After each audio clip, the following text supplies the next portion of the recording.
আল খাস খাস নিয়ে আলোচনা করব। শাব্দিক অর্থ। খাস শব্দের আবিধানিক অর্থ নির্দিষ্ট, বিশেষ, একটি সীমিত গোষ্ঠীকে বোঝানো। পারিভাষিক সংজ্ঞা। ক্বাল আল উসুলিয়ুন উসুলবিদগণ বলেন, আল খাসসু হুয়াল লফজুল মাওদুউ লিমানান ওয়াহিদিন মুহাদ্দাদিন। উসুলুশ শাসি ও শরহুত তাওদীহ আলা তালবীহ কিতাবের মধ্যে আছে।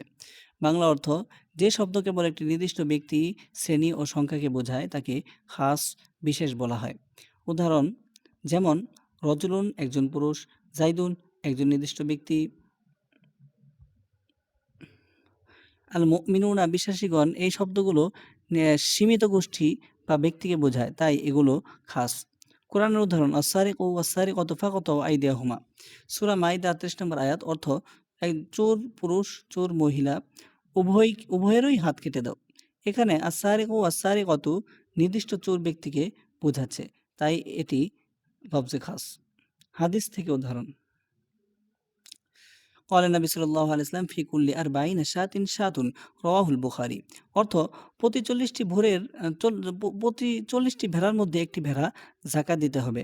এখানে আরবাঈনা শাতিন একটি নির্দিষ্ট সংখ্যাকে বোঝায়, তাই এটি খাস।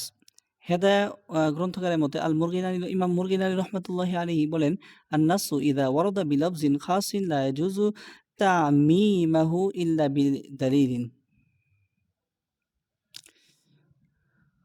আচ্ছা, অর্থ, শরীয়তের কোনো বর্ণনা যদি খাস, বিশেষ অর্থবোধক শব্দে আসে, তবে সেটিকে সাধারণ করা, আম করা বৈধ নয়, যতক্ষণ না এর কোনো শরীয়ত প্রমাণ থাকে।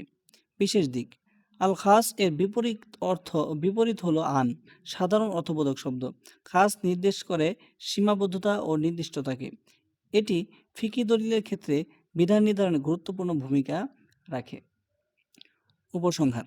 তো উপসংহারে বলার আগে একটা কথা বলে রাখি যে আমার ভিডিও যারা দেখে ভিউয়ার্স, তাদের মধ্যে অধিকাংশই মানে 98% হলো যারা নন সাবস্ক্রাইবার, মানে যারা সাবস্ক্রাইব করেনি। আর বাকি 2%, মাত্র 2% তারাই, যারা কিনা আমার চ্যানেলটা সাবস্ক্রাইব করেছে, তারাই ভিডিওটা দেখে। তো আমি সবাইকে বলবো যে আপনারা যদি সবাই সাবস্ক্রাইব করেন চ্যানেলটা, তাহলে আমার জন্য একটু আরও উৎসাহ পাই, আমি আরও ভালোভাবে ভিডিওগুলো করতে পারি। আচ্ছা, আল খাস এমন শব্দ যা নির্দিষ্ট ব্যক্তি বা গোষ্ঠীকে বোঝায়। শরীয়তের হুকুম প্রমাণে এটি একটি গুরুত্বপূর্ণ দালিলিক ধরন। কোনো বিশেষ আয়াত বা হাদিস খাস হলে তা সাধারণ মানুষের উপর প্রযোজ্য নয়, যতক্ষণ না স্পষ্ট প্রমাণ পাওয়া যায়। আচ্ছা, সংক্ষিপ্ত নোট সম্পর্কে আমরা সবাই জানি যারা ভিডিওগুলো দেখি। এটা হচ্ছে পরীক্ষার আগে আমরা ১ মিনিটের জন্য পড়ে নিব। এটা মনে থাকলে পুরো উত্তরটাই মনে থাকবে। পারিভাষিক সংজ্ঞা। আল লাফজুল মাওদুউ লিমানান ওয়াহিদিন মুহাদ্দাদিন। উদাহরণ রজুলুন জাইদুন মুমিনুনা। কোরআন থেকে উদাহরণ ওয়াসারিকু ফাকতু আইদিয়াহুমা। হাদিস থেকে উদাহরণ ফি কুল্লি আরবাঈনা শাতিন শাতুন। এবং হেদায়ার গ্রন্থকার বলেন, আন-নাসু ইযা ওয়ারাদা বিলাফজিন খাসুন লা ইয়াউম্মু ইল্লা বিদালিলিন।